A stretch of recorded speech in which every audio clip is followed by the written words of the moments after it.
came out to speak on it. Shout out to Art of Dialogue.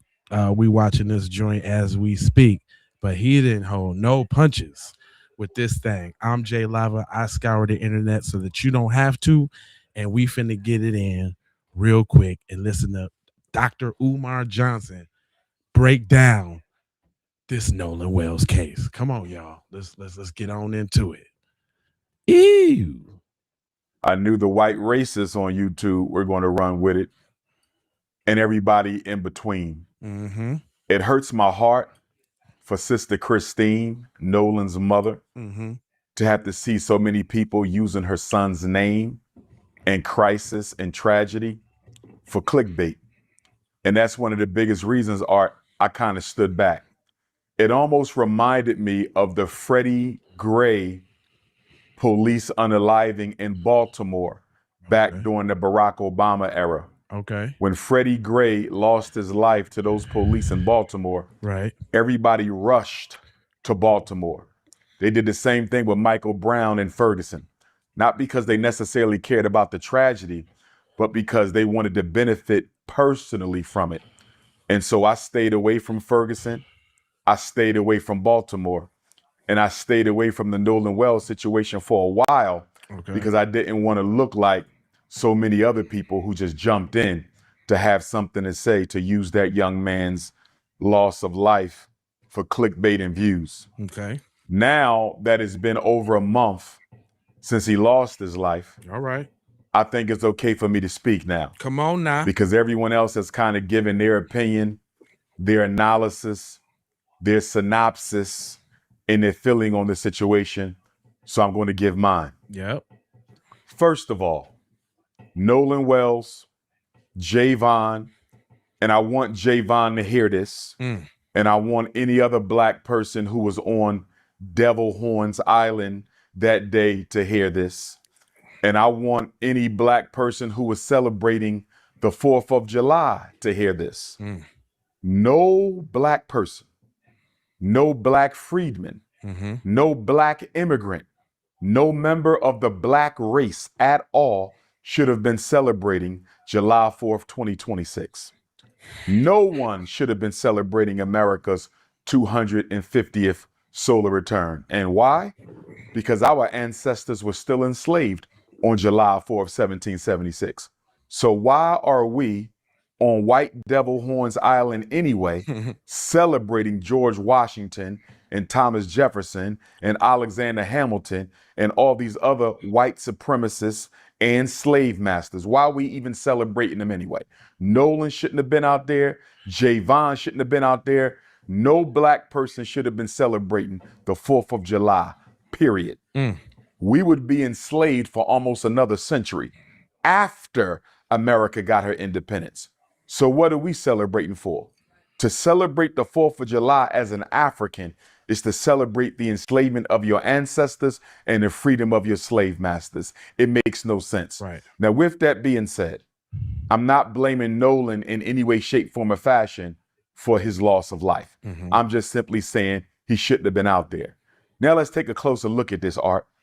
According to what I'm seeing, what I'm hearing, and what I've read, Nolan, Warren, Wyatt, and Trayston left for Horn Island the morning of July 4th. Okay. According to Warren's own words that he offered during an interview with Officer B.T. Coon, that's Coon as in C-U-N-E, Coon as in K-H-E-W-N, Coon as in K-U-H-N, Coon as in C-O-N-N. Straight up. So Warren did a sit down with Officer B.T.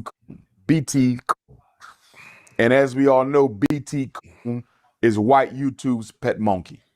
He's white YouTube's pet monkey. Straight out the gate. So Warren sat down fired for an interview with white YouTube's pet monkey. And he said that they left for Horns Island the morning of July the 4th. Right. And that it was approximately 30 of them spread across 3 boats. Okay. Approximately 30 youth spread across 3 boats. That's what they said. They all went to Horn Island together. They arrived at approximately 11:30. Right. So they left around 9-ish, 8, 9-ish, whatever the case may be. They left the morning of July 4th. They arrived on White Devil's Horn Island at about 11:30. So 3 boats, 30 youth. They went together. Yep. I'm not clear on whether the 3 boats came back together or not. That's another question that I have, Art. Did they come back together the same way they left together? Because I'm treating all 30 of those white youth and all 3 of those ships as crime scenes and as suspects. They should be. All 3 ships are potential crime scenes. All 3 boats are potential crime scenes, and all 30 youth are potential suspects. I don't know why Jackson County Sheriff Ledbetter or Jackson County District Attorney Mulrath, I don't know why they decided to separate the boat that Nolan was on. Right. Warren's boat. I don't know why they separated that boat from the other 2 for purposes of investigation and analysis. Right. Because those 3 boats operated as a team. And since they went out there as a team, and it hasn't been made clear to me whether or not they came back together as a team, all 30 white youth and all 3 boats should have been part of this investigation, not just the 1 boat. That is my first big issue with this case. Okay. Who decided to separate the other 2 boats and the other 20 or so youth? I got a problem with that, Art, because according to the Cajun Navy, they have no GPS information on the other 2 boats, Art. They have no GPS information on the other 2 boats. Right. Now let's get into this. According to Warren and Nolan's other so-called white friends, they decided to leave the island around 4:30. Right. So they were roughly on White Devil's Horn Island from 11:30 to 4:30. All right. That is about 5 hours. About 5 hours. Now, one question that has to be asked, Art, why did y'all leave so soon?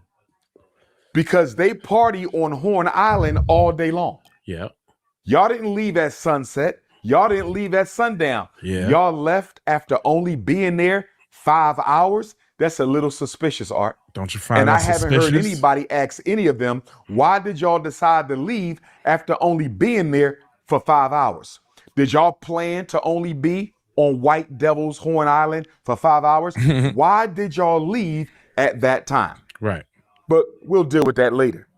So then let's listen to Javon, Nolan's other best friend. Now, another problem I got with this whole story, Art, is Nolan allegedly had too many best friends. Gino. I'm trying to find out, how does Nolan have so many best friends? LA. And why did all of these so-called best friends leave their best friend on White Devil's Horn Island without his cell phone and keys? I'm trying to figure this out. So Javon claims he's Nolan's best friend. Warren claims he's Nolan's best friend. And Trayston allegedly claims that he's Warren's best friend. So did Warren have 3 best friends? Excuse me. Did Nolan have 3 best friends? Did Nolan have 13 best friends? Right. Did Nolan have 30 best friends? Because if Javon is the best friend of Nolan, and if Warren is the best friend of Nolan, and if Trayston is the best friend of Nolan, exactly how many best friends did Nolan have? Are y'all making this up? Who did Nolan tell Warren was his best friend? Who did Nolan ever tell Trayston was his best friend? I'm not going to question Javon, because he's a brother. And I do believe that there's a strong chance that they may have been best friends. And I say that not only because Javon is a brother, Art, but I also felt that Javon, through the investigation team and alley-oop, with some of the answers that he gave on TMZ. Some of Javon's answers, in my opinion, kind of made it clear to me he actually cared about Nolan. He actually cared about Nolan. I believe Javon actually cared about Nolan. And because of that, I'm willing to say that Javon may have actually been Nolan's best friend. I wish somebody would have asked Javon, Art, to your knowledge, has Nolan ever called Warren his best friend? Has Nolan ever called Tristan his best friend? To your knowledge, Javon, has Nolan ever told you that Warren and Tristan were best friends of his? Because, Art, I'm having a problem with this three best friend narrative. Okay? I used to be 18 years old. You might have one best friend. You may have two. Don't get me wrong. If you all hang in a pack, you could have three best friends. But according to Javon's own words, Art, he didn't really hang around with them other guys too much. That's what I allegedly thought I heard him say. He didn't hang around with them guys too much. So if you got 2 or 3 or 4 best friends, you guys normally travel as a group. Javon seemed like he kind of spent most of his time with Nolan alone, just the two of them, not with Tristan and Warren. Although he knew them, it didn't appear that he hung out with them on the regular. Okay. So how could they all then be best friends? It's possible. I'm not saying it's not possible. I'm saying it's unlikely. So, according to Javon, Art, he saw Nolan at 3:40 on the island. All right. According to Javon, what I heard him say to TMZ allegedly was that he had another friend who was involved in an altercation and that he left Nolan at about 3:40 to go check on his buddy, because according to Javon, his buddy was on another ship and the parents of whomever on this other ship were trying to get him off the island because he was crashing out. He never said who this friend was. He never exactly told us what happened, but he said, I left at 3:40 to go check on my friend on another boat because, quote unquote, well, these are not his words, I'm paraphrasing, he was kind of wilding out, crashing out, and he needed to help calm him down. Okay. I'm paraphrasing. Right. He said when he got back, Nolan was nowhere to be found, and I'm paraphrasing. And Nolan's boat that he came on, Warren's boat, the so-called Big Daddy, the 22-foot Triton, had already left the scene. So according to Javon, I left Nolan at 3:40 to go deal with another situation. I came back, he was gone. According to Katie, the white girl who Nolan's white best friends are trying to use as an alibi in this situation. Okay, because they claim, and Warren said the same thing to Officer B.T. Coon when he spoke with him. They claim that Nolan told them, I'm going to hang back on this island and talk to Katie. You guys go ahead and I'll get back however I get back. Again, I'm paraphrasing. But guess what? We learned through Katie's sister that Katie said she has no knowledge of Nolan ever saying that. In fact, Katie said, Art, that Nolan told her, I got to get ready to head back to the boat because my friends are leaving soon. Okay. That don't sound like somebody who plans on staying, Art. Okay? According to her sister, Katie said Nolan told Katie, it's time for me to head back to the boat because my friends are going to be leaving soon. As far as I'm concerned, Art, Javon and Katie both threw us an alley-oop. Javon and Katie are throwing Sheriff Ledbetter of Jackson County an alley-oop because neither one of them are corroborating the story of Nolan's white friends on that boat. Okay. In fact, Javon said, this ain't adding up.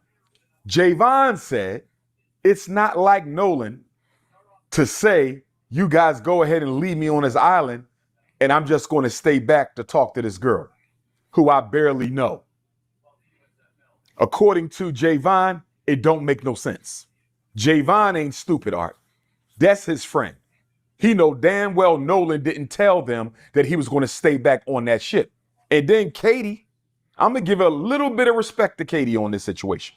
Because as a white girl, Art, for her to come out and say that is not what happened, for her to come out and say that Nolan told me I got to get back to the boat because my friends are leaving, for her to say that, Art, that took a little bit of courage and honesty. That took a little bit of integrity. Now, don't get me wrong. I don't want to give her too much credit because she is trying to clear her name. What Katie is basically doing, Art, is she's saying, listen, Yolanda, y'all did whatever y'all did to Nolan, but you're not going to add me to the narrative. I'm not serving as nobody's alibi. Mm-hmm. I'm not helping nobody get out of this situation. You're not going to use me as a decoy, but I still appreciate Katie speaking up for Nolan, Art, because she didn't have to do it. Although she's trying to protect herself and stay out of the investigation,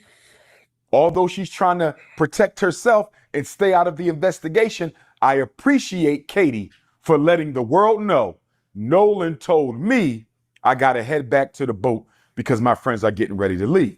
Now, according to Katie, Art, she spoke to Nolan sometime between 3 and 4:30. Now, her window appears to be wider than everybody else's window.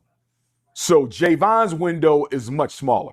He said, I saw him at 3:40, went to deal with another situation. By the time I came back, they were gone. Katie said I spoke with him between 3 and 4:30. And I allege, Art, one of the reasons that Katie is making her window so wide is she trying to leave a little bit of wiggle room for Warren and them to get their story straight, allegedly. I think Katie trying to leave a little bit of wiggle room for Warren and them to get their story straight, Art. Now, according to our sister Christine, and my heart goes out to Sister Christine, Nolan's mother. My heart deeply, deeply goes out to you, Queen. According to Christine, Art, she heard from a coach who ran into Nolan on the island as well.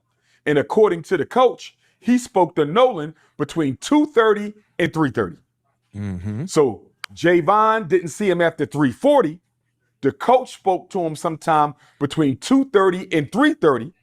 And Katie said her conversation with Nolan was between 3 and 4:30. So you know what that means, Art? We can pretty much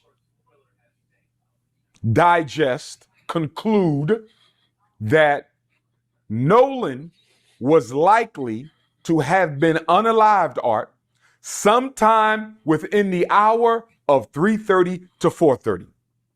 I'm going to insinuate that Nolan's life was taken because I do not believe he accidentally drowned. Right. If he drowned, he was forcibly drowned. And we'll get to that in a minute.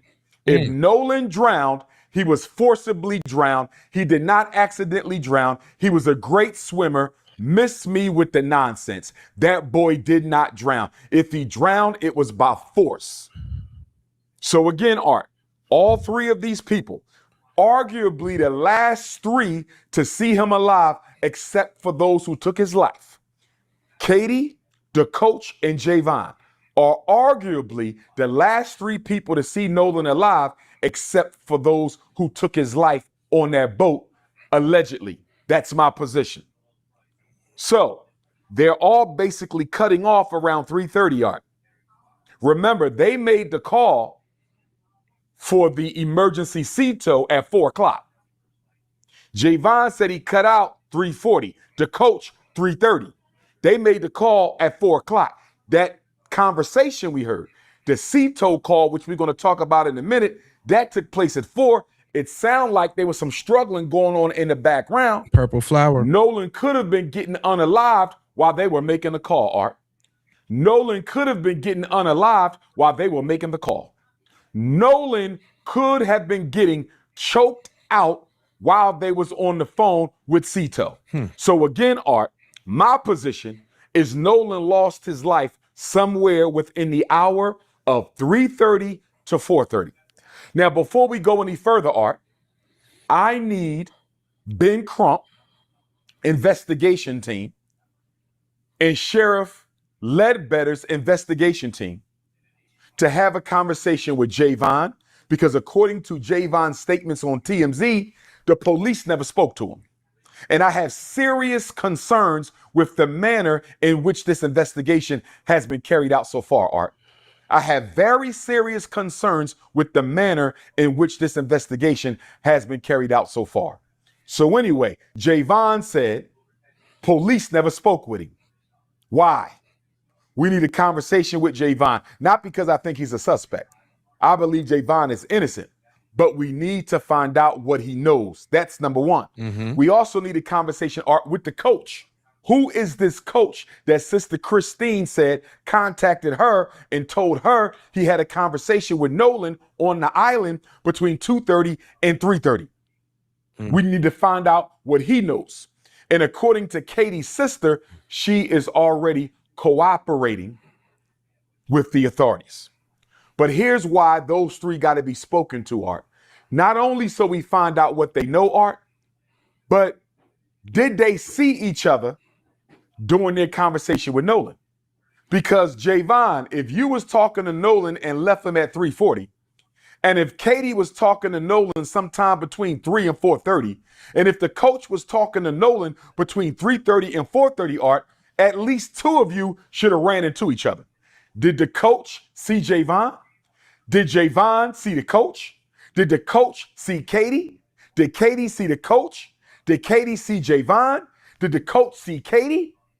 Art, if all three of them are saying they saw Nolan for the last time, roughly within the same hour, hour and a half, Art, did y'all run into each other? Let me tell you why I'm asking this question, Art. Why?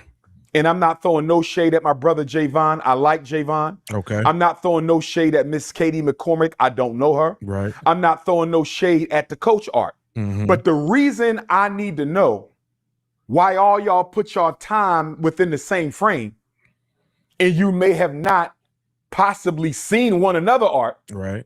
Are you guys keeping yourself out of the window of witnessing this crime by saying you didn't see him after 3:30? I want you to follow what I'm saying here, Art. Okay. It's kind of interesting that they all saw him last at 3:30, not after 3:30. Javon 3:40, roughly 3:30. My point is, Art, for all three of them to have the same exact time, if they did not see each other at all during these conversations with Nolan, are they pushing up the window of time during which they saw Nolan so they cannot be included in this investigation as a witness to a crime? Okay. In other words, Art, I don't think Javon had nothing to do with it. I know he didn't.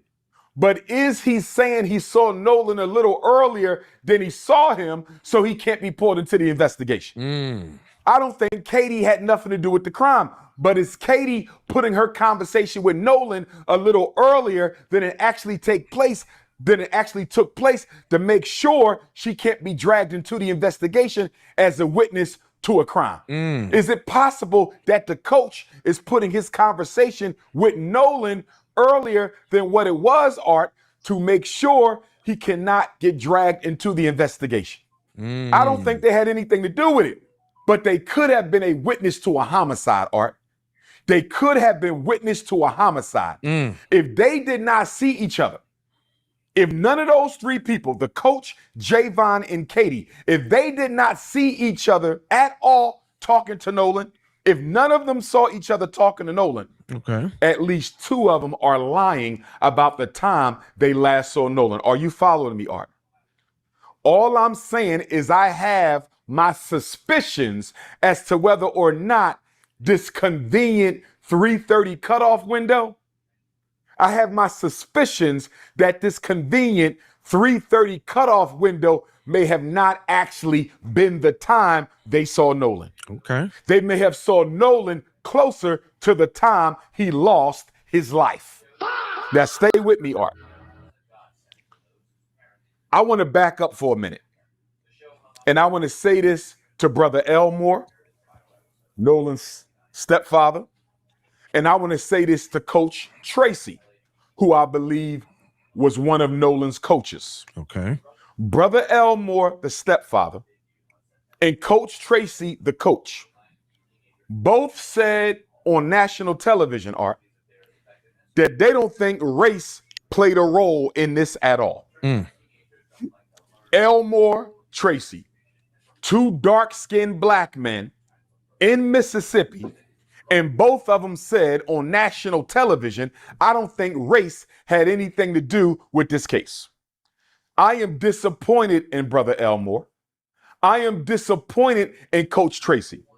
How dare you help these young people avoid the Matthew Shepard and James Byrd Jr. federal hate crimes law, Art? Hey, By Amber. you saying you don't think this had anything to do with race, Brother Elmore and Coach Tracy, you are helping these white folks avoid federal hate crimes charges. And let me tell you why this is important, Art. Let me tell you why this is important. Under the federal hate crimes law, Matthew Shepard, James Byrd, signed by Barack Obama, 2009. Under the Federal Hate Crimes Act, Art, you can go to jail for life. You can go to jail for life under the Federal Hate Crimes law. So if you can go to jail for life under the Federal Hate Crimes Act, Art, why is Nolan's stepfather and coach telling white folks they don't think it had anything to do with race? I still love my brother Elmore. I still love my brother Coach Tracy. But would y'all please watch what comes out of your mouth during this investigation? Because you are undermining justice for Nolan. I hope you're listening, Brother Elmore. And I hope you're listening, Coach Tracy. You are undermining justice for Nolan by saying you don't think race had anything to do with it. Right. How in the hell do you know? How do you know if race had anything to do with it? How well do you know these young people? It was 30 of them, Art. It was damn near 30 white youth spread across 3 boats. How many of them did Elmore know? How many of them did Coach Tracy know? So how are you going to go on TV and say, I don't think it had anything to do with race? Why are you helping them avoid accountability for what they may have done? I don't know if they did it, Art. You don't know if they did it. They don't know if they did it. And they definitely don't know if it was motivated by race. What they should have said, Art, is what Javon said. And that's why I like the young brother Javon. That's why I like that young brother Javon. His mother, Sister Tashima, shout out to you. You raised a good kid. When TMZ asked Javon if he thought it had anything to do with race, Art, when TMZ asked Javon if he thought this had anything to do with race, he said, what? I don't want to answer that question. I don't want to answer that question. Perfect answer. Perfect answer. Right. Or, Art, they could have said, I don't know. Nolan's stepfather could have said, I don't know if it had anything to do with race. Coach Tracy should have said, I don't know if it had anything to do with race. But to say you don't think it had to do with race when he was the only black boy across 3 ships? Hell yeah. Are you out of your mind? Why would you say that and help them avoid the Federal Hate Crimes Act? Javon gave a better answer than those 2 black men. Javon, a child, gave a better answer than those 2 black men, Art, when he said, I don't want to answer the question.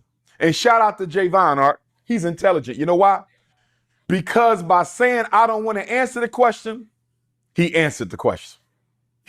Of course, race has something to do with it. This is the United States of America. Come on now. Race has something to do with everything involving black people. The country was built on the backs of black people. It's maintained on black people. We are disproportionately represented in the criminal justice system, overrepresented in the unemployment line, under the poverty line. Of course, everything in this country has to do with race. And I'm disappointed in us, Art, that we are so afraid to call racism what it is. I'm not. That we literally got people asking us, when a white person takes the life of a black person, do you think it had anything to do with race? When a police officer takes the life or shoots a black person, do you think it had anything to do? What kind of idiotic gaslighting question is this, Art? All white people are racist. all white people are racist. Boom. So we can stop asking if it had anything to do with race. If it's black and it's white, it has something to do with race because all white people are racist. That's just how it is. Now let's get back to this. Before we deal with the infamous Cito call, Art, I got a few questions for Warren. I want to deal with that infamous Cito call, Art, and I want to deal with Sister Tashima and Sister Christine's visit to Warren's home to get Nolan's cell phone. I want to deal with them two in a minute, but before I go there, I got a couple questions for Warren and his white friends. Nolan's best friend, and Warren even called Nolan his brother, Art. He even called him his brother. He said they spent the night together before they went out to White Devil's Horn Island, Art. The night before, July 3rd, they stayed in the same home. How do you stay in the same home with somebody, Art, and leave them on an island? How do you sleep in the same house with somebody July 3rd and then leave them on an island July 4th? But I got a few questions for Warren. No disrespect. I'm not saying he's innocent. I'm not saying he's guilty, but I got a few questions for you, Warren. Since you could sit down and interview with Officer B.T. Coon, I need you to sit down and interview with Dr. Umar Tunde. So you can sit down and interview with Officer B.T. Coon, I want you to sit down and interview with Dr. Umar Tunde. Come on now. My first question to Warren. You said that Nolan is a best friend of yours, that he's like a brother. I have a question. If Nolan is your brother and best friend, why did you leave him on that island, especially when you all were drinking? Because somebody put a report out there, Art, that Nolan had been drinking heavily and was intoxicated. Of course, that allegation was dismissed because the coach who contacted Sister Christine confirmed that he spoke to Nolan between 2:30 and 3:30, and Nolan was not intoxicated. So they lied to protect their friends, because white people are always on code, Art. Not a single white person on that island dropped a dime yet. Not one of them. So anyway, Art, they tried to blame it on him being drunk. So he was just a drunk black kid who walked into the water and drowned. Right. That's the narrative they wanted us to swallow. He was just a drunk black kid who walked into the water and drowned. And remember, Art, Sheriff Ledbetter allegedly ruled the case an accidental drowning before he did any investigation. That's facts. He ruled Nolan's death an accidental drowning before he did any investigation. As far as I'm concerned, that meets the definition of public corruption. As far as I'm concerned, that meets the definition of public corruption. But staying with Warren, Art.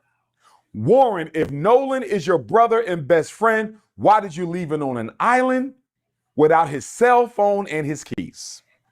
Why did you take his cell phone and keys back to the mainland? You left him there and took his cell phone and keys back. Can you please explain that to me? What person wants to be on an island without their phone? Help me understand that, Warren. I don't know of an 18-year-old who wants to be anywhere without their phone, Art. They don't want to be in school without their phone. They don't want to be at home without their phone. They don't want to be out of town without their phone. They don't want to be at the mall, the movies, the restaurant. They don't want to be nowhere without their phone, let alone on an island with no way to get off.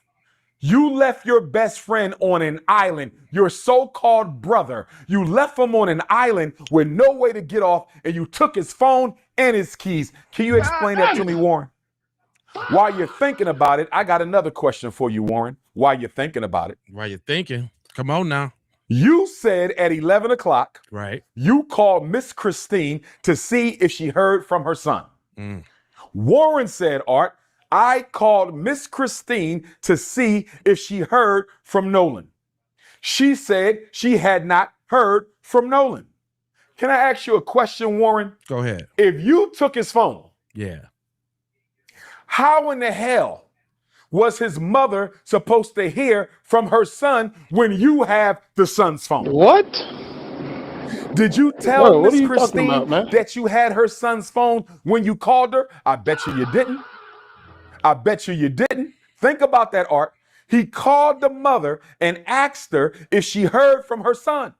But he knows she didn't hear from her son, Art, because he has her son's phone. How can the mother hear from Nolan when you have Nolan's cell phone and you left him on an island? And I bet you didn't tell her you had his phone. Because if she knew you had his phone, Art, she would not have had to use Life 360 to find the phone.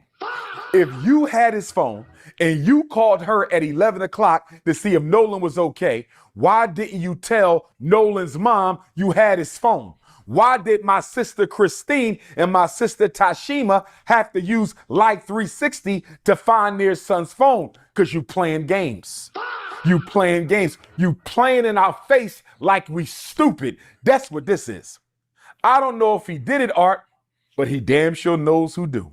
I allege and I believe that all 30 of those white kids on all 3 of them boats know exactly which one of them did it, and the rest of them are covering it up. And guess what, Warren? And the rest of you 30 white kids on those 3 boats, let me explain something to you. Federal hate crimes law, you can go to jail for the rest of your life in case nobody didn't tell you. Federal hate crimes law, you can go to jail for the rest of your life in case nobody told you. Guess what? The Emmett Till Anti-Lynching Act, you can go to jail for up to 30 years.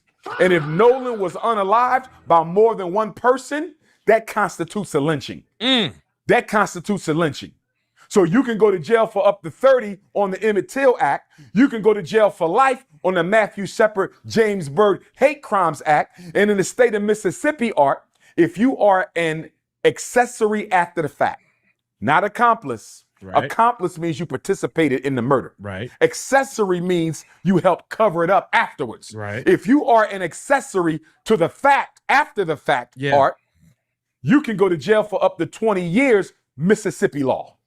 So they can go to jail for up to 20 years, Mississippi law. Accessory after the fact, you helped to cover up the crime. You can go to jail for 30 years on the Emmett Till Anti-Lynching Act because more than one of you probably participated in Nolan's unaliving. And under the Matthew Shepard James Byrd Federal Hate Crimes Act, Art, they can go to jail for life. And this is why I need Nolan's step, pop, and coach to watch what comes out of their mouth and stop trying to help these white kids avoid accountability for what they did to Nolan. Because if the tables will turn, white folks are not going to try to help your child avoid any accountability. So stop the c***ing. Now, another question I have for Warren. You said you and Nolan been friends since 8th grade. Since 8th grade, Art. But Sister Christine says she don't know none of them kids really, Art. What? She don't know them white kids. Bro, what are you So talking help about, me man? understand how you are Nolan's best friend, friends since 8th grade. You called him your brother. Y'all spent the night together July the 3rd, the morning before y'all went to White Devil's Horn Island. And his mother don't even know who you are. And you said out your own mouth that y'all never hung out at Nolan's house. So how are y'all best friends? I had best friends growing up, Art. My mother knew who they were. Who has a best friend that they mom don't know about? Help me understand that. A best friend and the mom don't know him, it sounds suspicious. Why didn't you tell Miss Christine you had her son's cell phone when you called and asked if she heard from him? Art, as far as I'm concerned, there's probable cause he has something to do with this. Art, I'm holding her son's cell phone. I left him on the island. I took his keys and phone. Right. And I'm on the phone with the mom. I got his phone, but I'm calling his mother at 11 o'clock. Have you heard from your son? And I'm holding her son's cell phone, and I don't even tell her. Art, this ain't making no sense. This ain't making no sense. And I want to know from Sheriff John Ledbetter, Art, Jackson County Sheriff, you don't have probable cause just off of that alone? Somebody calls somebody's mom asking if she heard from him while they have their phone and left them stranded on the island. And if you care so much about Nolan, Art, If he cares so much about Nolan, the so-called white best friend, Art, why did you wait till 11 o'clock? Y'all left the island 4:30. Y'all left the island 4:30. If you care so much about Nolan, why are you not calling his mother until 11 o'clock? It's pitch black outside at 11 o'clock, Art. It's pitch black. It's almost midnight, and you wait till 11 o'clock to call his mom and ask her if she heard from her son, but he's supposed to be your brother and best friend. Listen here, Warren. I was born at night, but I wasn't born last night. I was born at night, but I wasn't born last night. And then I have a question for his dad, too, Art. I don't know if you know this, but his dad has started an online fundraising platform for Warren and two of his friends. I think they raised $160,000 so far. $160,000. Nobody has been arrested. Nobody has received a warrant. Nobody has been indicted. Nobody has been charged. Art, if you are innocent, why are you raising money online?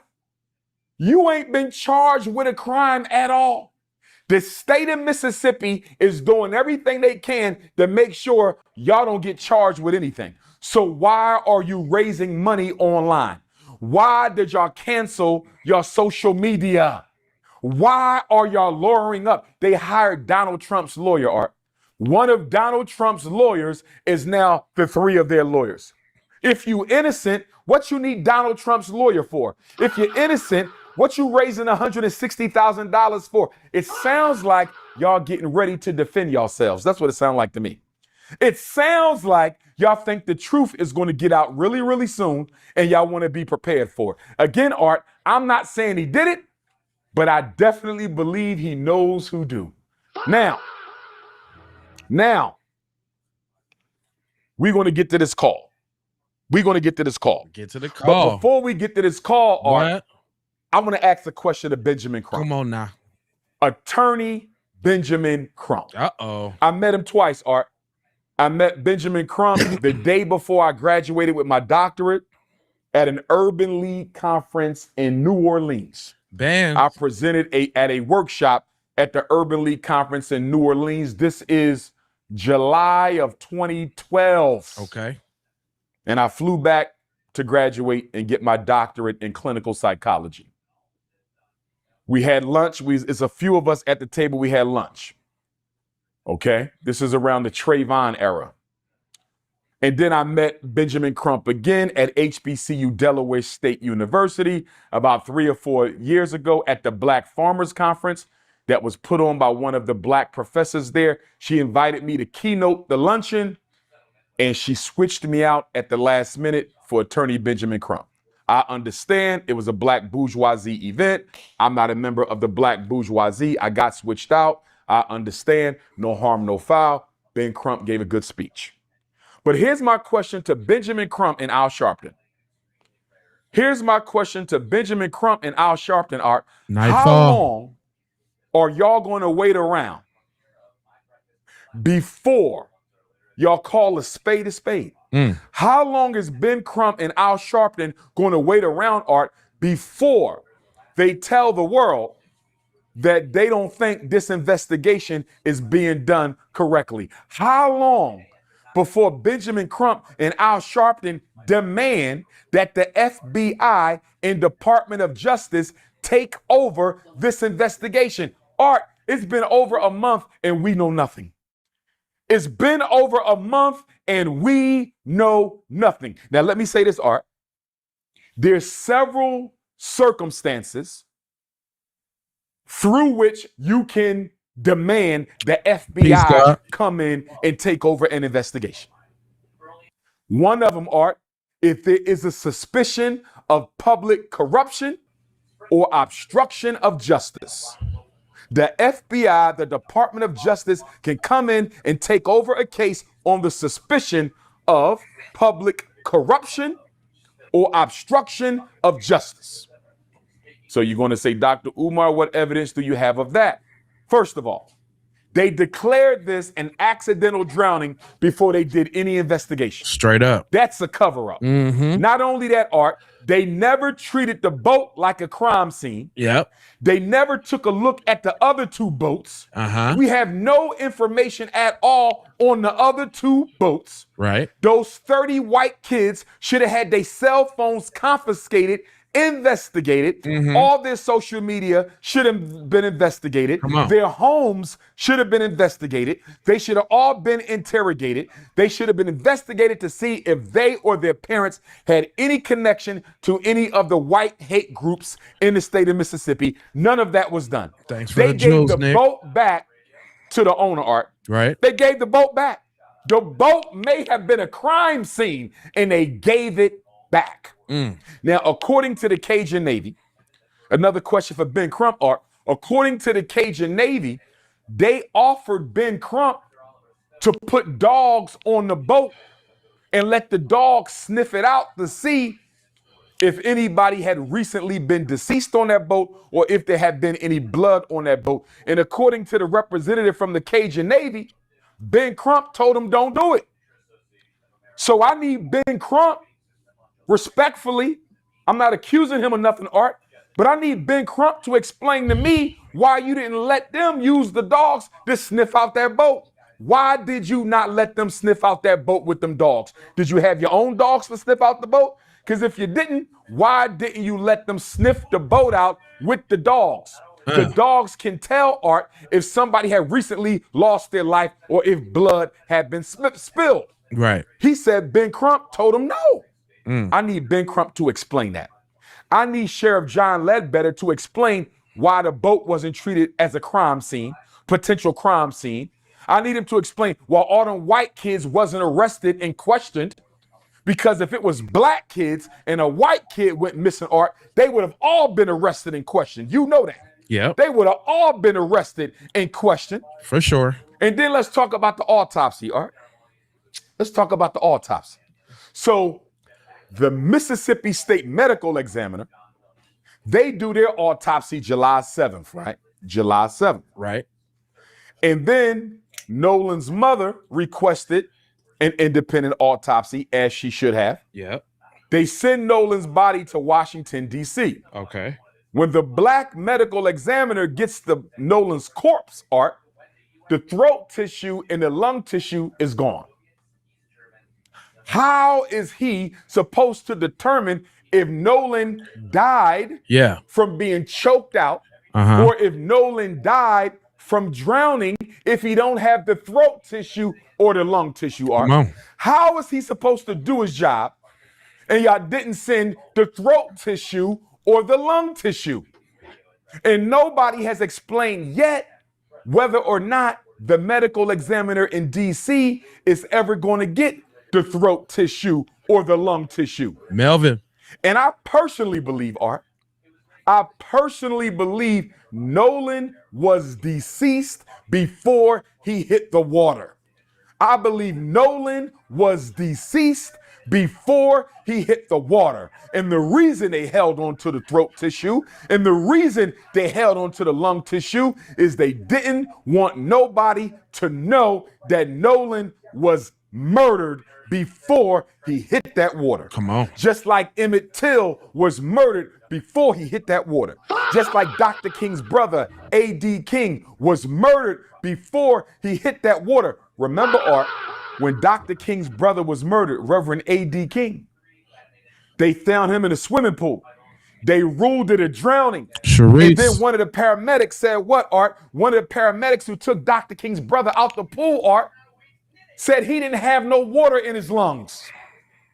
The paramedic said he didn't have no water in his lungs, Art. Right. And plus A.D. King, just like Nolan, A.D. King, just like Nolan, was a great swimmer, Art. Was a great swimmer. They kept them lungs, I believe.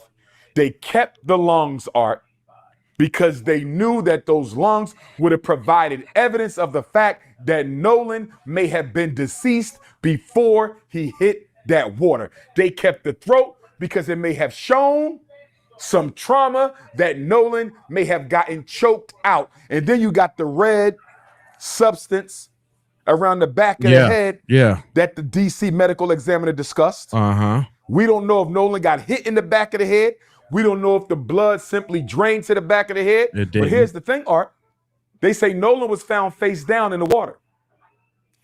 Nolan was found face down in the water, Art. Not only that, Nolan was transported face down to Washington, D.C.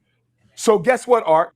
I have my doubts as to whether or not the red, which is probably blood in the back of the head, the subcutaneous red area, Art, I don't think that has anything to do with the blood draining to the back. You want to know why?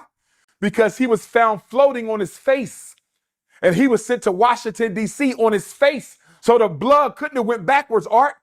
I believe Nolan got hit in the back of the head, and it was that hit that cost him his life. It was that hit that cost him his life. It was that hit that cost him his life. Now, with that being said, Art, I want to go to Sister Tashima. Okay. And Sister Christine going over to Warren's home, allegedly, to get Nolan's phone. Come on now. So Sister Christine reported Nolan missing around 12:22 p.m. on the 4th. Okay. Sometime after that, her and Sister Tashima, Javon's mom, used Life 360 Art, and they tracked the phone to Warren's home. I believe it was Warren's home. Don't hold me to that. I believe it was, no, I think it was one over the friend's home, lady friend's home. Okay. I think Warren said they were swimming at a lady friend's home.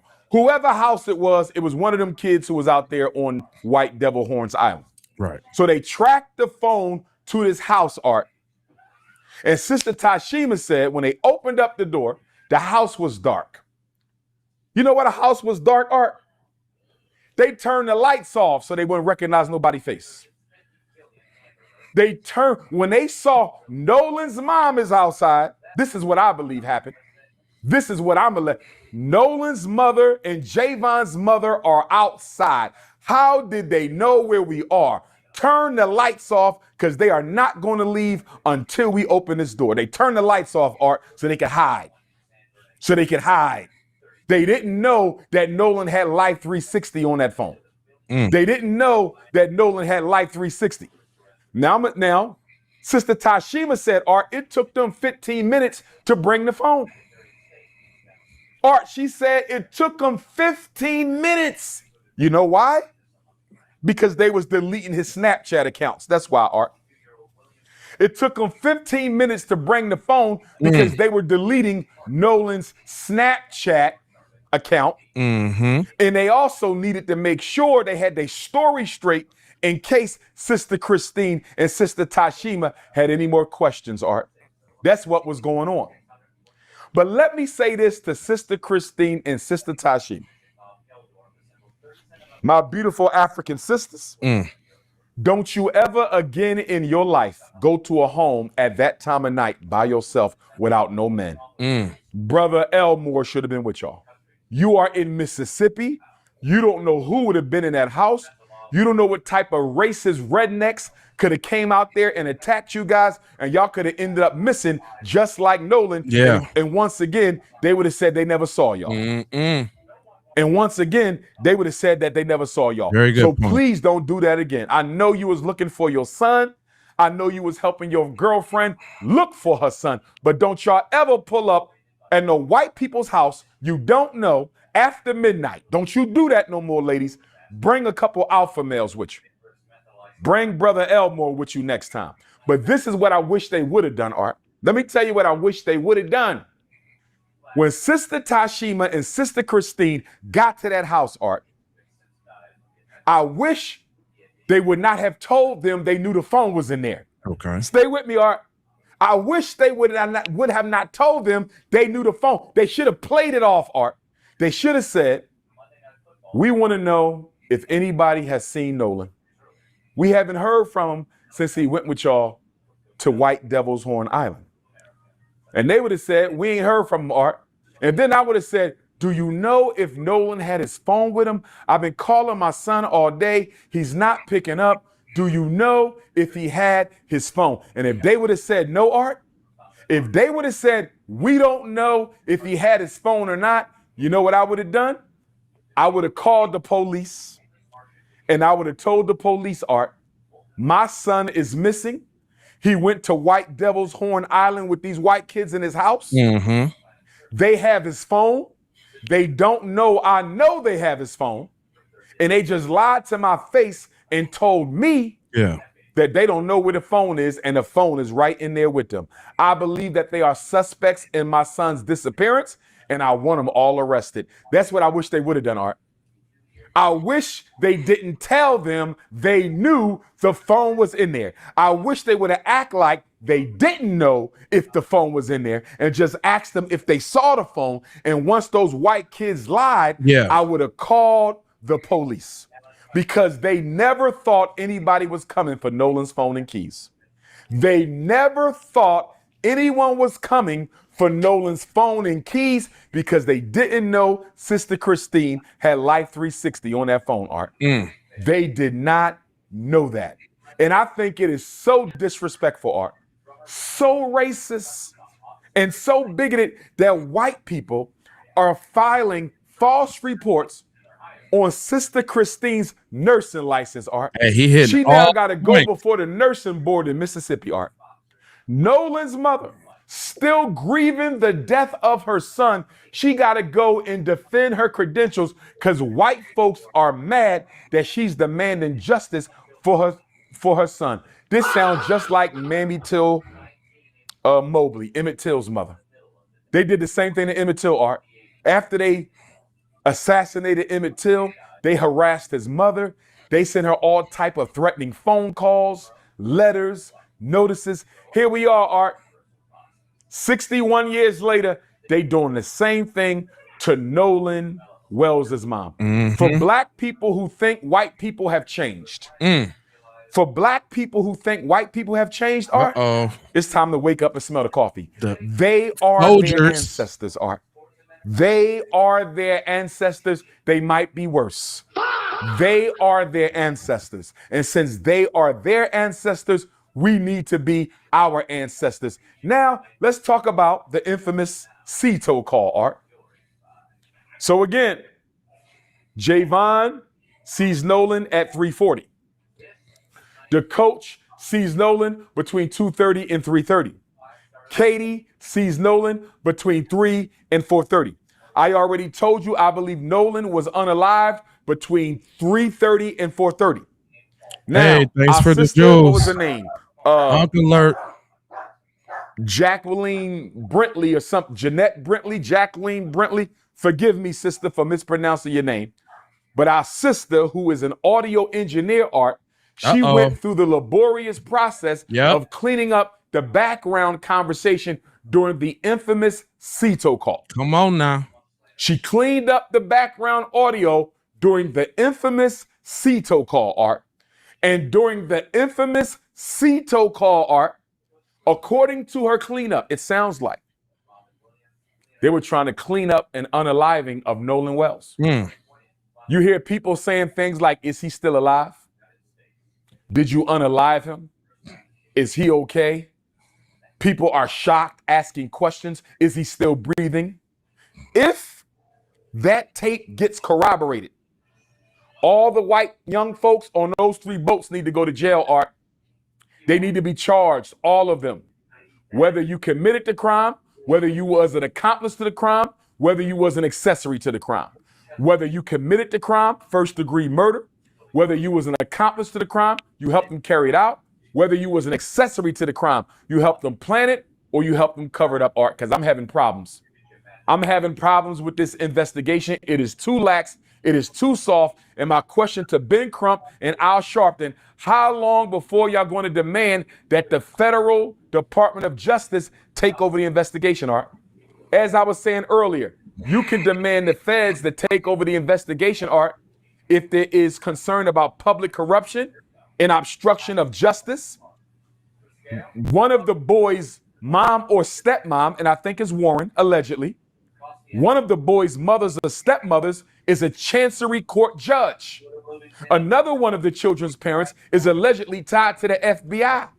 So, Art, if their parents are tied up in the Mississippi state power structure, if these children's parents are tied up in the Mississippi state power structure, you know damn well Mississippi is not trying to find any of those kids guilty of anything. Come on now. You know that. Mississippi does not have a history of helping black people find justice against white people. That is not the history of Mississippi. It ain't the history of Arkansas. It ain't the history of Texas. It ain't the history of Louisiana. It ain't the history of South Carolina, Georgia, Florida, or none of those states.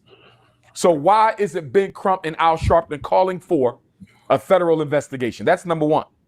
Number two, Art, guess what? Horns Island is federal land. Horns Island is federal land, Art. If Horns Island is federal land, Art, why are we not demanding that the feds do the investigation and not Sheriff Ledbetter? The island is federal land, Art. It's federal land. Why aren't the feds carrying out the investigation? That's the second reason they should be involved. Right. The third reason they should be involved, Art, is there's a strong likelihood that this was a federal hate crime and a lynching. Yep. Let's talk about it. Very strong likelihood that this was Nolan Wells' death is very likely to have been a federal hate crime, and it is very likely to have been a federal lynching. Let's talk about it. More than one person participated in the racially motivated crime.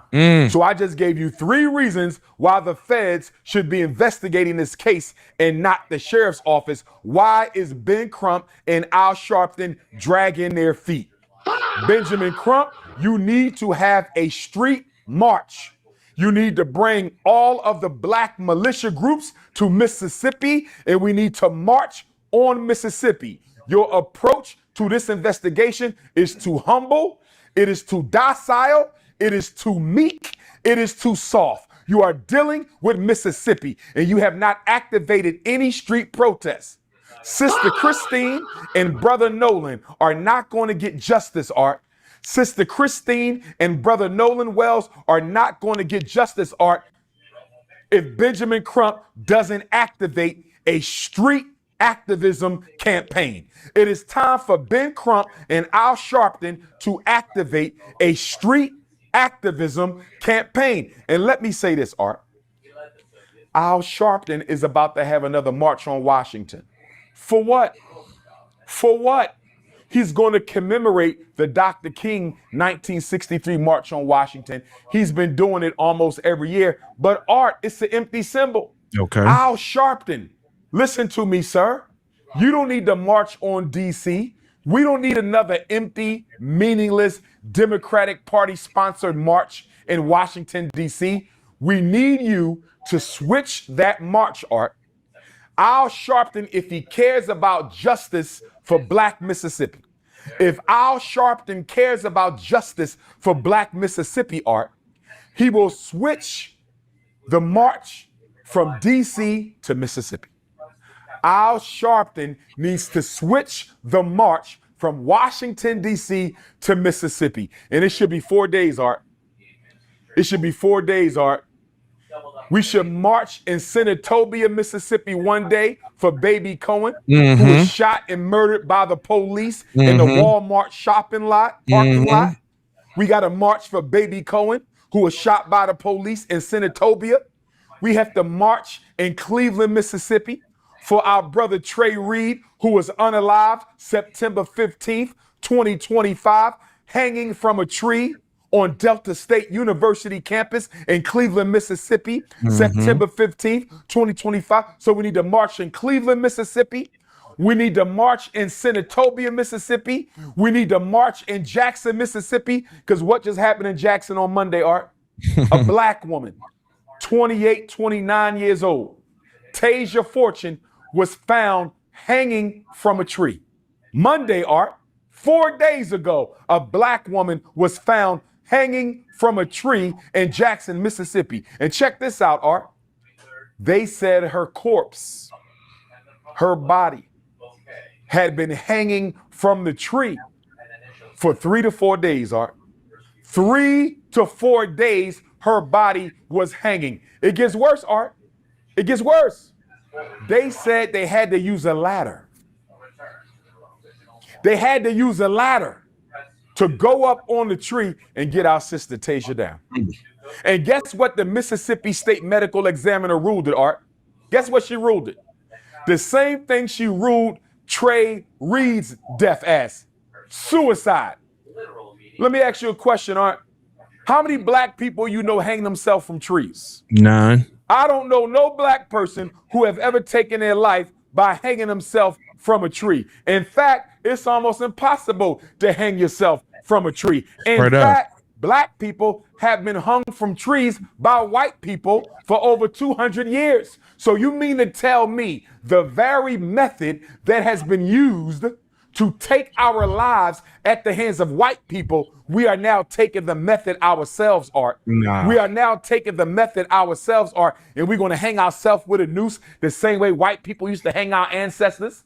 No. Who does that make sense to? Nobody. That don't make no damn sense. So now all of a sudden, when black people want to take their life, we're going to go outside, get a noose, and hang ourselves suspended from a tree. Doesn't make sense. In the Mississippi State Medical Examiner, Art, every time a black person is found hanging in Mississippi, she wants to rule it a suicide. You know why, Art? If you rule it a suicide, you don't have to investigate. Mm-hmm. If you rule it a suicide, you can close the case and you don't have to investigate. So Ben Crump and Al Sharpton need to turn up the heat under Sheriff Ledbetter's office. They need to turn up the heat under District Attorney Mulrath's office, because they are dragging their feet. They are not taking this investigation seriously. It is too quiet. We don't know anything. Sister Christine don't know anything after 30 days, and Ben Crump and Al Sharpton need to go to the streets. Since you like to march every year in Washington, D.C., Al Sharpton, why don't you bring your behind to Mississippi and march? We need to march in Senatobia. We need to march in Cleveland, Mississippi. We need to march in Jackson for Sister Tasia Fortune. And we need to march in Ocean Springs for Brother Nolan Wells. And check this out, Art. The Attorney General said they're going to keep the toxicology and the autopsy report under seal. They're going to keep the toxicology and the autopsy under seal, Art, until the grand jury gets to see it. A grand jury is going to decide whether or not anybody is going to get charged with a crime, Art. And I have a big problem with that, Art. That's what happened with Carmelo Anthony. That's what happened with Carmelo Anthony. A grand jury proceeding is a relatively secret process, Art. You don't even know who's on the grand jury, Art. You don't even know who's a group of secret white people. A group of secret white people are going to decide if any of those 30 white kids on those 3 boats should be charged with a crime in the death of Nolan Wells. And we won't even know who they are, and we won't even know how they came to their decision, Art. We won't even know who the grand jury is, and we won't even know how the grand jury came to their decision. What is Ben Crump ready to do? What is Al Sharpton ready to do if the grand jury returns no indictments on anybody at all for the death of Nolan Wells? Will Benjamin Crump be ready to march then, Art? Will Al Sharpton be ready to march in Mississippi then? If the grand jury says this was an accidental drowning, case is closed, no indictments, what is Ben Crump and Al Sharpton going to do? Because right now, and I respect them both, Art, but right now, the way this case is being handled, they are too docile, they are too meek, they are too humble, and they are too soft. We need some street action. We need some street protests. We need some street marches. We need to raise up the temperature in Mississippi, Art. That's what we need to do. This is the state that unalived Medgar Evers. This is the state that lynched Emmett Till. This is the state that took the life of Baby Cohen. This is the state that lynched Tasia Fortune. This is the state that lynched Trey Reed. This is Mississippi, the state that tried to lynch Fannie Lou Hamer, the state that tried to lynch Ida B. Wells. When are we going to wake up and smell the coffee? Now, let's get to the infamous call, Art, and I'm going to wrap this up. Let me get to the infamous call, and I'm going to wrap this up. They called the Cito company at 4 o'clock. We already talked about the background noise that the audio engineer, our beautiful black sister, Jeanette Brentley, cleaned up. Sounds very suspicious, Art. It sounds like they may have been in the act of unaliving Nolan Wells when they made the call. It sounds like they may have been in the act of unaliving Nolan Wells when they made the call, Art. Allegedly. And guess what, Art? That would make perfect sense. You want to know why? Because the call was bogus. Nothing was wrong with that shit. This is my allegations. This is my belief and my allegations, and I'm standing on it. Nothing was wrong with the boat, Art, and I'm going to explain to you how we know this. Nothing was wrong with that boat. They made that call because they needed an alibi, Art. They needed an alibi. So if Nolan Wells, when Nolan's body was found, Art, if they were able to determine the time of death, when Nolan's body was found, and if they were able to determine the time of death, they say, wait a minute. Nolan was unalived at 4 o'clock. Guess what, Art? They could say our boat was sinking at 4 o'clock and we was on the phone with Cito. The phone call was an alibi, Art. The phone call was a decoy. The phone call was a bait and switch. There was nothing wrong with that boat, Art. So listen, we know that Mississippi is going to find all the audio engineers they can find, Art. We know that Mississippi is going to find all the audio engineers that they can find, Art, to try to say that the background noise cannot be corroborated or verified. You know they're going to say that. They're going to say we can't use the background noise. There's too much going on. We don't care what Sister Jeanette Brantley had to say. We don't care what y'all conspiracy theorists got to say. We had our own FBI audio engineers listen to it, and they can't make out the conversation. I believe it says what Sister Jeanette Brantley says it says. I believe it, Art. It makes perfect sense. Exactly. They called at the time that they were unaliving him to have an alibi and an excuse. Yep. But guess what, Art? Even if they throw out the background noise, right, I believe we still have probable cause to arrest all 30 of those white kids. And I'm going to tell you why, Art. Let's listen to the conversation, Art. Let's listen to the conversation. He calls the operator on Cito. Okay. The operator says, how can I help you? And I'm paraphrasing. He says, our boat is sinking and we need a tow. She says, how much water are you in? Right. He says, we're in 17 feet of water. No. We in 31 feet of water. Art, there's a big difference between 17 and 31. There's a big difference between 17 and 31. Why don't you know if you are in roughly 17 feet of water? And why don't you know if you are in roughly 31 feet of water? You are on the boat all the time. This is what they do, Art. Right. They boat all the time.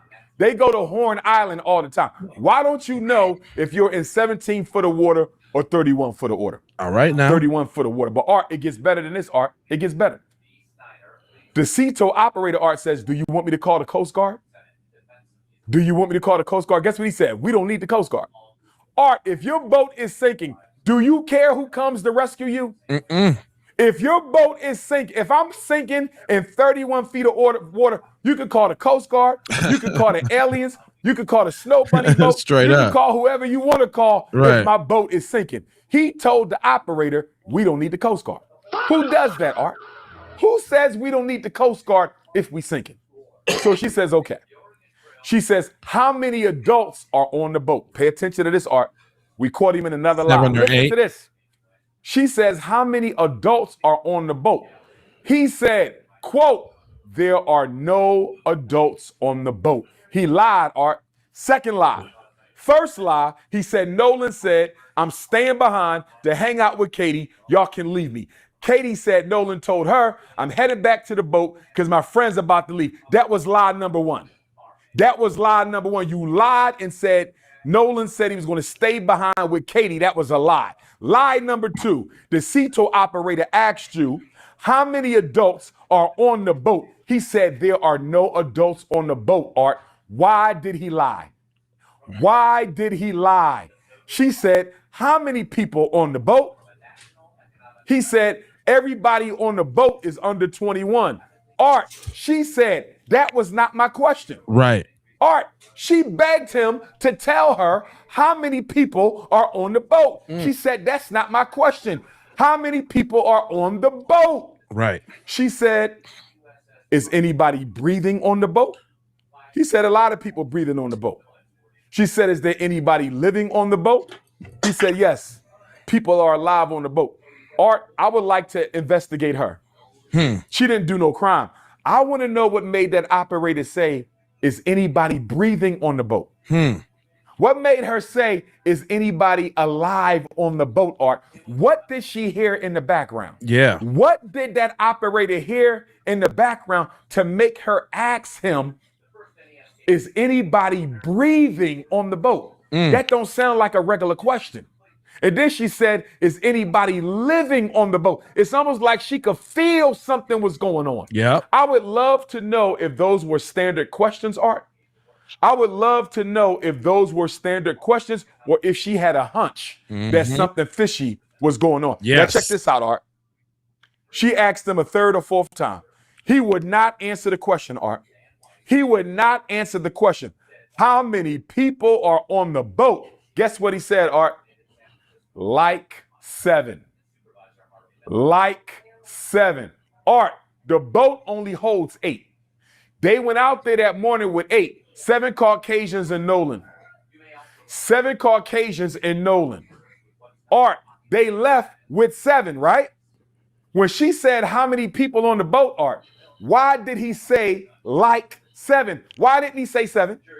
It's only 7 people. Why couldn't he say 7? Why did he say like 7? You know why he said like 7, Art? Why?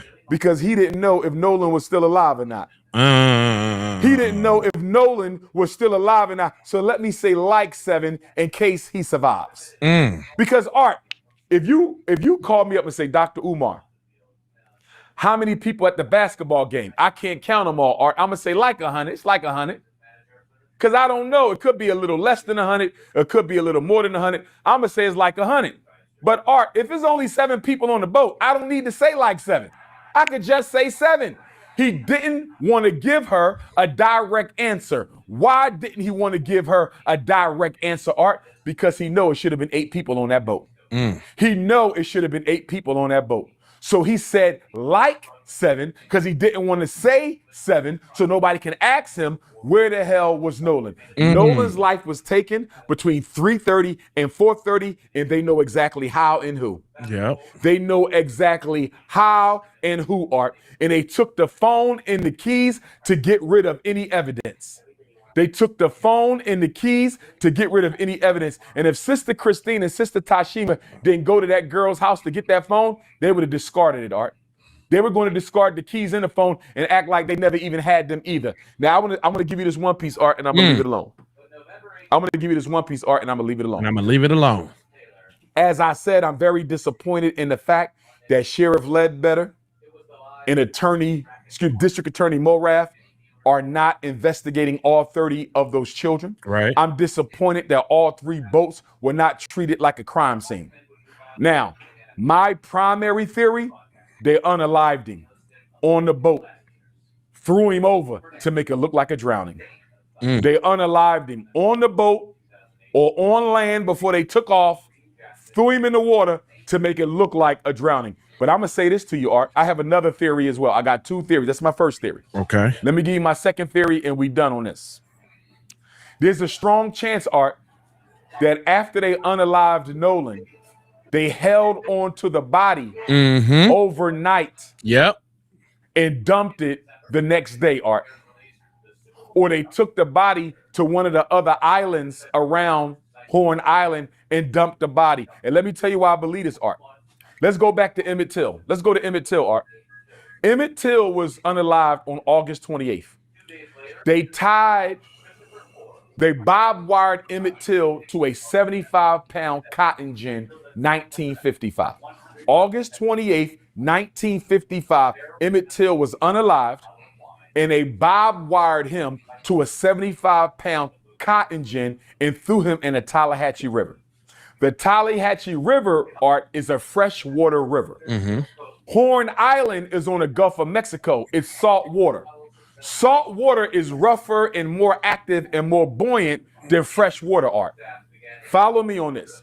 Emmett Till got thrown in the Tallahatchie, bob wired to a 75-pound cotton gin, Art, and his body made it up to the surface on August the 31st. Even though he was tied to a 75-pound cotton gin in a river, his body floated up to the surface in 3 days, Art. Emmett Till was 14. Nolan Wells is 18. If Nolan Wells was unalived and dumped immediately on July 4th, Art, we should have saw his body on July 5th. Right. If Emmett Till's body can make it to the top in 3 days, tied to a cotton gin, Art, why did Nolan Wells' body only surface the morning of July 6th? Right. I think there is a strong possibility they held onto his body, Art, because they were afraid that if they dumped it immediately, it would surface too soon. Yeah. If they dumped Nolan's body too soon, it would have surfaced before they were ready. Come on. That body could have floated back, Art, before they made it back home. Yeah. They all go to jail. Yeah. They could have held onto his body, Art, and dumped it on July 5th or dumped it the morning of July 6th. Because according to science, Art, Nolan's body should not have surfaced Right. for 3 days. At Or, least. according to what happened to Emmett Till, it should have surfaced within a day. The fact that it took Nolan Wells' body 41 hours before we saw it, I think that body might have gotten dumped, Art. I think they might have held onto Nolan Wells' body and dumped it a day or two later. Yep. And that's why the other two boats are important to the investigation, Art. How do we know Nolan wasn't unalived on one boat and held on the second boat? How do we know that?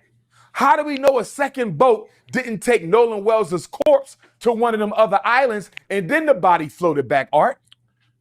Why are we not investigating all 3 boats and all 30 white children? Art, I'm going to tell you like this. For that boy to not tell that CETO operator how many people was on that boat, and she asked him 3 times, and the fact he lied and said there was no adults, and then he still didn't answer her question and said everybody under 21, and she had to repeatedly say that was not my question. Why are you unwilling to tell her it's only 7 people and not 8 people? Last thing I'm going to say, Art, shout out to Tyler Perry, Terrell Owens, Colin Kaepernick for helping to pay for the funerals, autopsy, as well as reward money for information leading to an arrest. But guess what, Art? That reward money needs to be more than $175,000. Mississippi is the poorest state in America. 1 in 4 people live in poverty. We need that reward money, Art, to go up to $1 million. I need LeBron James, Rihanna, Tiger Woods, Venus, Serena, Kanye. Get that reward money up to $1 million, Art. We need the reward money up to $1 million so those white folks will start talking. $175,000, Art, is not enough money. We need $1 million. Guess how they found the 3 civil rights workers in Philadelphia, Mississippi in 1964, Art? Remember the Ku Klux Klan murdered those 3 workers? Cheney, Goodman, and Swerner, Mississippi burning? Mississippi burning? Guess how they found out? An undercover FBI agent tipped off the FBI to where those 3 bodies were buried. Do the FBI have any undercover officers operating in this case? Does the state of Mississippi Bureau of Investigation have any undercover officers operating in this case? We need some undercover agents to weave into the lives of these young people and find out exactly what happened to Nolan Wells. And that's why Benjamin Crump and Al Sharpton need to demand a federal takeover of this investigation immediately. Just like that. Just like that. Ooh, Ooh-wee, that was fiery, y'all. Hey, y'all go subscribe to Art of Dialogue. That's the video that we were watching. Matter of fact, let me go ahead and let me throw his link in the description in the chat real quick, just on some lookout, because I appreciate that's his link. I just threw that in there real quick, just so some real, you know what I mean? The streets is hot, man. The streets is talking. The streets is talking. But y'all know it's a list out, right? Did y'all know it was a list? I unfortunately didn't make the list, and I feel some sort of kind of way about that. But we're gonna hear from some people who actually did make the list. There's some people that made the list. The list is out there. Y'all know it's a list that they suing people with. You know what I'm saying? It's serious out here in the game. I thought that my Devils really made an impact. I thought my Devils made an impact, fam. Hey man, yeah, there's a list of people who's getting sued. Hold on, wait a minute now. You know I done scoured for you. Hold on, let me pull it on up for you. Hold on. Actually, yeah. Your boy Sam, he made the list. Kimberly, a lot of people that I feature on this channel actually made the list, which is crazy. It's crazy. Here, matter of fact, I'll show y'all the list. I know y'all can't see it because like the font is so small, but there's an actual list of this stuff, man. Like they really coming for people's neck piece over this here thing, sir. Like they ain't playing no games. Hold on, well, let me see. Kimberly, it was a bunch of people that had something to say about it. Sam was one of the people, though. The Nolan Xavier Wells update, and they've made a list. The racists have made a list of people that they're allegedly going to go after and sue for defamation. How ridiculous is this? What is this, like the top rappers category? I didn't even make the top 5. I saw Kimbra. She was upset. She was 73. She should be up in the top 5. I mean, what is this? A Chinese menu of freedom fighters? I'll take a number 38, Secret Service Sam. Usually as a comedian, we're wanting to make like varieties, top 10 comedians of people to look out for, but this is one list that I'm most proud of. What is going on here? Like, I was 38, I'm okay with that. I was surprised at first. I was like, hey, I'm not on the list. I'm like, oh, there I am. But I just want to say something. Isn't it so ridiculous? Don't you wish, imagine there's no heaven. Imagine if we lived in a world where these stupid racists spent their time trying to find out what happened to Nolan Xavier Wells instead of sitting around making stupid lists of civil rights content creators who are doing what's right, on standing on the right side of fence, on the right side of history, actually trying to find out what happened to your best friend. But no, they would rather hire lawyers, lawyer up. Why don't you hire a lawyer for the family to try and help them? No, they got Ben Crump. They don't need anybody else. But I'm digressing. My point is, put your energy into finding Nolan Wells and not finding content creators. Because I've talked to my lawyer, right? I'm good. Right. I don't accuse anybody of anything. I just spit facts. I give my opinion and I tell it like it is. And on behalf of the whole entire world and the black community and everybody watching this, spend your energy finding Nolan Xavier Wells and cut out your silly racist games of trying to threaten us with defamation. Miss me with that bullshit. Because we don't care. Because all we care about is justice. No justice, no peace. Secret Service Sam out Samson for president of the world. Sam. Hey, I rocks with Sam, man. Jessica made the list too. She wasn't so happy about it. Shout out to Jessica, man. She made the list too, so she has something to say. Are we trying to find the truth? They opened an investigation on Nolan's mother. Are you kidding me? They're trying to get her disbarred, y'all. The same system that won't investigate the boys who was with him, the same system that won't release the autopsy, right. The same system that got the tip line going to the judge office. Right. One of my kings said it plain. The police, the DA, the medical examiner, and the judge have all been compromised. And that's the whole point, ain't it? Mm-hmm. That's the whole point, right? Yeah. They don't want justice. They want silence. They want us to get tired. They want us to move on to the next story. They want Nolan's name to fade like he faded to them, right? But kings and queens, when I tell you Nolan's blood is crying from the ground, y'all.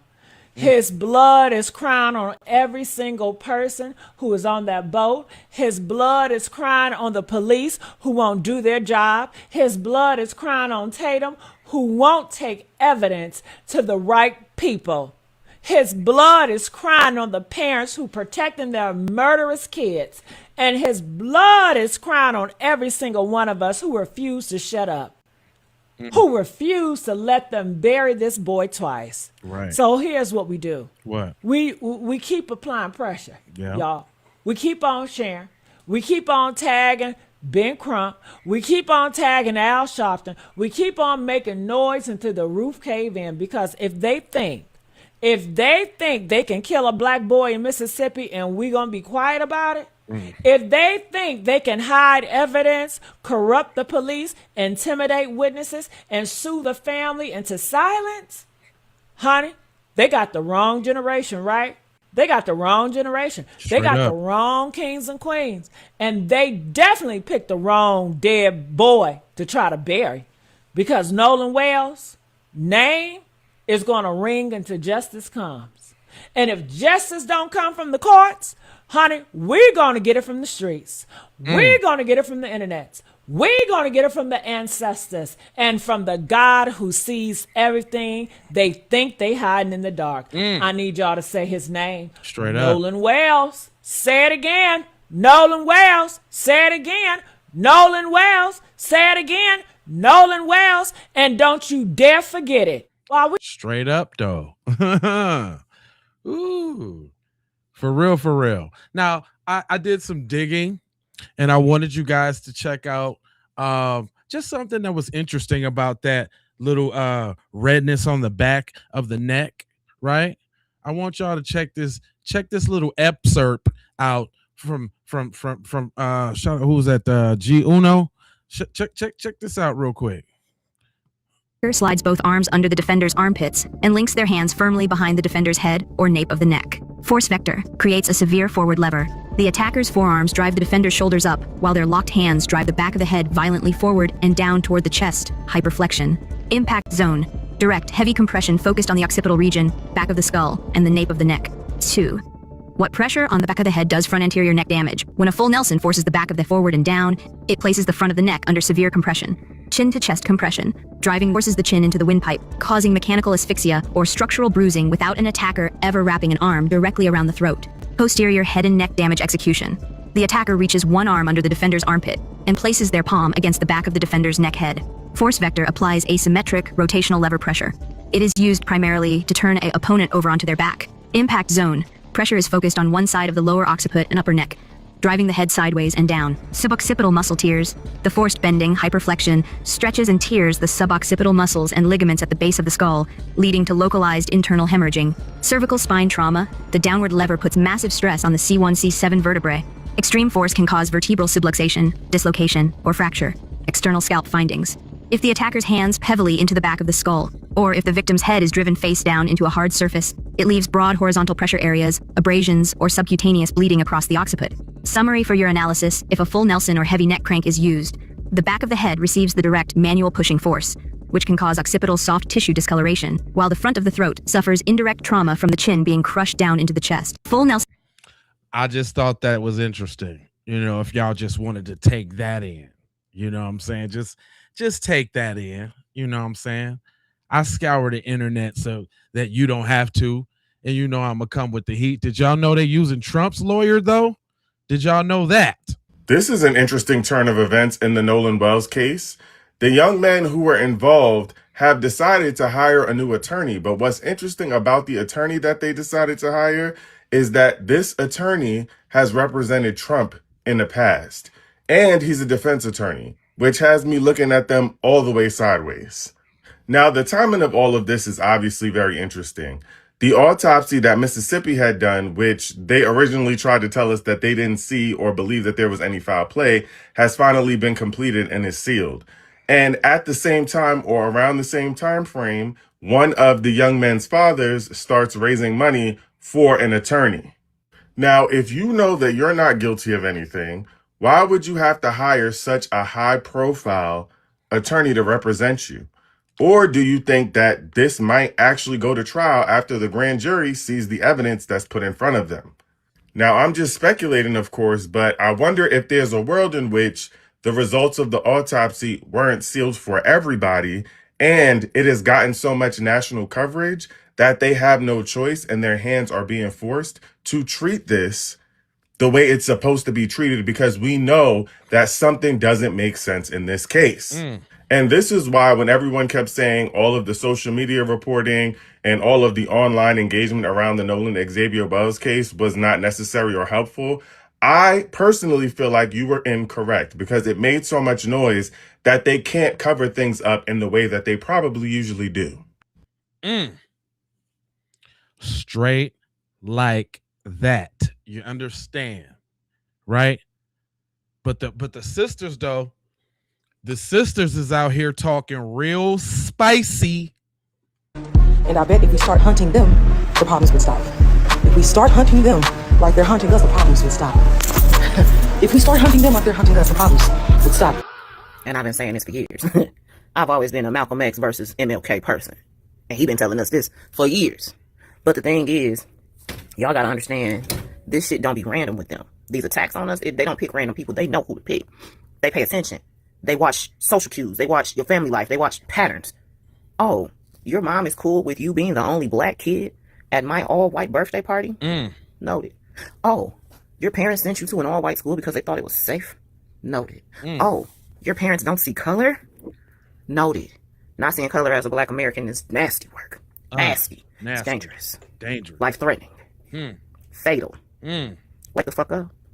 All I'm saying is, until they feel it, losing a job don't mean shit, because you got so many racists who gonna send them that guap. Look at the Chud dude. Look at the white lady who was attacking a black child in the park. How many people sent her? She got over $250,000 from a GoFundMe. The Chud dude got $500,000, if I'm not mistaken. I feel like it's $500,000. You got to make them feel it. Whatever they took from you has to be taken from them. You cannot fight fire with paper, because that's what a protest is doing. That's what a justice for ABC XYZ is doing. It's fighting a fire with a stack of paper. And I bet if we start hunting them, the problems would stop. Y'all hear what the sisters are saying now? Hey, it's getting pretty spicy out there. Getting pretty spicy. Now, my man's Reva, he shout out to my man's, he said it's a gang of flock cameras around there that should have caught something. Check him out, though. Major update in the Nolan Wells case. I need a forensic specialist immediately. There's only 50 flock cameras in the area that his friends and Nolan Wells was last seen with the boat. These are flock cameras posted around the area of where Lover's Lane is. We have 31 days to check the footage to see if they was there driving on that road. This is the information of one of the flock cameras. This is the coordinates, all the information you'll need. The area where it's posted. Here's the other flock camera, the road that it's located on. This is the key piece to finding if they were driving on that road, if Nolan Wells was in the truck, if they was seen tampering with the boat.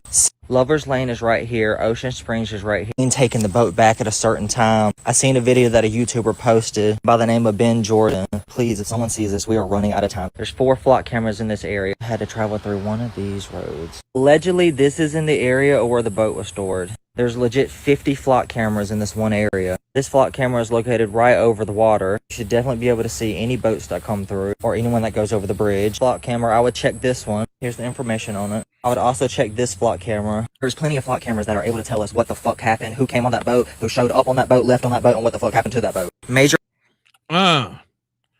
Listen, them folks is coming out. Them folks is speaking up, fam. Them folks is speaking up. Listen, you hold on. See, they don't never believe when I be saying that them folks is speaking up. When I say the folks is speaking up, the folks got something to say. Okay? Okay? You know when Umar was talking about that lynching, oh y'all thought Umar was just he's race baiting. He's all you know how y'all be.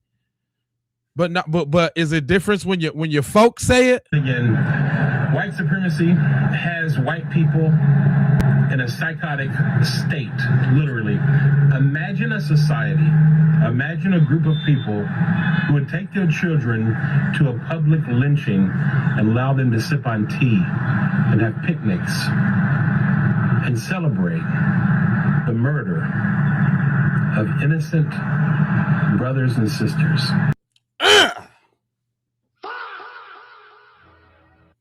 What did he say? We still dealing with them folks? Tell me a little bit more. And encourage your children to take pleasure in it. This is the mentality of white people, their traditions, and their history. What? What is it? What? I ain't saying this. He's saying it. That's him. That ain't us. Oh, you guys are racist. You guys are. He said it, not me. He looked like the next thing he gonna say is, "Have you checked your diabetes?" You better listen to him. You better check your diabetes. Did you hear what he said? Tell me some more. The people that colonized the world, the people that committed genocide around the world, the people that enslaved their fellow brothers and sisters for hundreds of years, and the same people who continue to oppress and denigrate their fellow brothers and sisters, and the same people who now cannot even acknowledge the truth racially. Damn. These folks is speaking up. Hey, shout out to the brother, man. Shout out to the brother. The brother speaking that good word, man. Shout out to that man. He said it like he said it. See, it's on y'all to actually listen. Y'all don't be listening. Nah, I be trying to get your people to spit the knowledge to you. You see what I'm saying? But y'all don't be listening. Y'all don't. Nope. Something wrong with you. Something is wrong with you. Hold on, man. Hold on. I'm finna give y'all another dose. I think we probably finna lose some more people with this, because this is y'all know black fatigue. Do y'all like hearing that phrase? I don't, because it makes me sick. But go ahead, break it down for him, Laura. When people talk about black fatigue, I get a sharp pain in my chest and a sickness in my stomach. Why? Because what do you mean? Black people have literally been fighting to be treated as equal. That's it. Not better than anybody, not above anybody, not special treatment, just treated as human, not less than. And every time they get a little bit closer, this country finds a new way to move the finish line. A lot of us were taught that after slavery was abolished, black people were free. They had separate schools, separate bathrooms, separate neighborhoods, and then they had to fight to end that. And I'm not going to lie, that's what I thought too. But that skips over a whole evil chapter. How does she know this? How does she know all this and y'all don't know this? How she know? How Laura know? Huh? How Laura know? That's what I'm just. Y'all didn't get this same knowledge? How Laura know this? What happened after abolition was not freedom. It was control with a new name. And after slavery got abolished, the South had a big ass problem. Their whole economy had been built on black people working for free. That's why the lazy stereotype is so backwards. Because if black people were so lazy, why were white people scrambling to make laws to keep them in the fields instead of working it themselves or letting their kids work those fields? Why is that? Lazy where? That sounds like a whole lot of projection to me. So instead of saying, we stole your labor for generations, so here's land, protection, and wages to build a better life, they decided to do whatever they could to keep control without calling it slavery. And that's where black codes come in. Black codes were laws made after slavery ended to keep control of black people. Not to help them, not to protect them, to control them. They could be arrested for vagrancy. They could be forced into labor contracts. They could be punished for leaving those contracts. They could be restricted from gathering together. You can't even stand on the street and talk to your friends or your family. Is y'all ready to learn something today? How Laura know all this? Is y'all listening? Hello, McFlizzle. Is anybody up there? Huh? I hope y'all that's working, y'all getting a good. I'm playing this because my people don't mind hearing this. It's burdening y'all soul because y'all got to work this channel. So go ahead and spit all the gibberish, but you got to learn something today. That's what you got to do. Go ahead, Laura. They needed permission to travel, to meet, to preach. They couldn't even be out after a certain curfew that only they had. And now the very system that did it, that is supposed to protect you and supposedly freed you and you're equal, states you better have a job, written proof, and permission to move around, or you can be arrested and forced right back into free labor. Vagrancy laws, loitering, just standing around minding your business, being black. Does that not happen today? Still?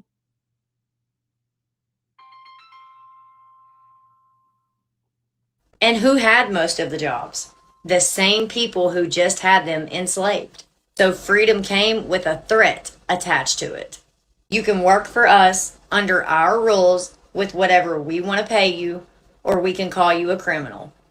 And this is why the 13th Amendment loophole matters. Because yes, slavery was abolished, except as a punishment for a crime. Which makes sense why they would criminalize black freedom. But it gets even worse, as it usually does. Black children could legally be taken and forced into apprenticeships if they found the parents could not support them. So again, imagine surviving slavery, trying to rebuild your life, maybe even having another child because they sold all your children away and you couldn't find them. Wait a For minute. them Wait to a still minute. take control of your child and your child's labor. How does Laura know all this? Huh? So Laura knows more than the goofy people in the chat, than the little tethers that be trying to talk. No, nor, but they don't want to hear it from her. They don't want to hear that. No. You see, I be finding the ones, you know what I'm saying, with the right hue to say it, to smooth it out a little bit. They don't want to know that. They don't want to know. Go ahead, close it out for us, Laura. And these in between parts are what they do not teach clearly. Because if they did, a whole lot more people would feel uncomfortable saying, just get over it. Get over what? Slavery? Okay. Black codes, Jim Crow, stolen labor, stolen wages, children being kidnapped and forced into free labor. All of that too. You want me to tell you why we keep talking about this? Because every time black people get this close to freedom, this country finds a new legal fence to stop them from getting there. Real freedom. Black codes were not freedom. They were slavery's ugly little cousin dressed up in a suit. They dropped the chains, picked up their pens, and wrote it into law. Next, we need to talk about sharecropping. Oh, you thought it ended there? When black codes got pushed back, they found a new name for the control. We're going to come back to her on another day because she just aired out the spot. Oh, yeah. We're going to give it up for Laura. Yeah. She aired out the spot. I mean, we done had two in a row that had told y'all what y'all needed to know. But somehow you don't think it is what it is. Somehow it's a different story, right? Hey, listen, sometimes you got to hear the message loud and clear. Sometimes you can't be pussyfooting with what needs to be said. And I shout out to my girl, Super Show Minnie. Let me go ahead and put the heart on this because she's going to chop it down. People, I think it's time that we have a talk with ourselves. Okay. And ask ourselves, why is it that we need so much validation from a group of people who told us time and time again throughout decades that they hate us? I listen to you all on panels, having these group conversations, and every time someone who doesn't look like us enters the chat, you fight to get your point across. They understand it fully with your dumb ass. Even though they're acting like they don't. Well, I don't know. Carmelo, he shouldn't have had a poker. Why did he bring a poker? Oh, well, Nolan just drowned. You guys just deal with it. They know exactly what the fuck going on. Stop trying to explain things to them that they already know about. They just not letting your black ass know that they know. Something is wrong with us up here. We are brainwashed. Y'all are a brainwashed people. Get out your motherfucking head. Get out your head. You know what? Black people have a hard time accepting that people don't want to include them in things. And you can't tell me that they don't, because y'all still on the internet arguing with these motherfuckers who done told y'all and showed y'all time and time again that they on their people's side. What is it that you don't understand? Oh my God. It's like, I see why Harriet had to off some people. Everybody can't go. Everybody can't go. The writings is on the wall and it's clear as day. They ain't speaking a language that you don't understand. They saying exactly what the fuck they want to say very clearly. And the fact that they're not even trying to see your point of view and you still fighting to try to make them see something that they don't even want to motherfucking see. You still, y'all spend so much time seeking validation. That's why shit probably ain't gonna never come together. Cause y'all so thirsty for people's motherfucking approval. You're so thirsty for it. You want them to understand. You want people who still lynching you in 2026. Who's still killing your kids, who's still building systems to break your stupid ass down. You still fighting to let them see your side of the story. They don't want to see it. They don't give a damn about how you feel. And quite frankly, they want you to feel that way. Black people, I think. Come on now. Sometimes, hey, sometimes you got to be like, screw the ad revenues. I got to bring the messages to the people. I know it ain't as cleaned up and buttoned up, as whoo-wee is what I'm trying to tell you. Hey, the sister had something to say, Huh? What you say? Huh? Hey, it's getting real thick around here. It's getting real thick. Ooh. Come on now. Hey, I'm just saying.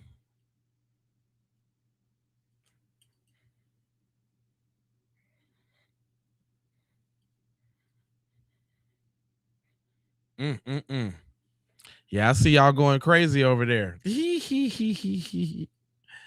Y'all going crazy. So hell yeah.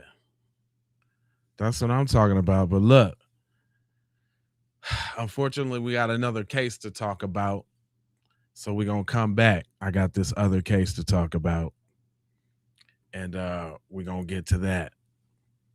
And so we'll be right back. So I don't want to hold you, but I'm going to mold you, fold you, and scold you about being on code. And I got 4 words for you. I need everybody new to do what you do and go ahead and subscribe for the vibes, like for the spike in the algorithm, comment your vomit, and share if you care about getting Black empowerment everywhere. Please do that on the platforms that we are on, Jones. And just to bring it all the way home, I got love, peace, blessings, and Maloha. I'm out the Doha for Shoha.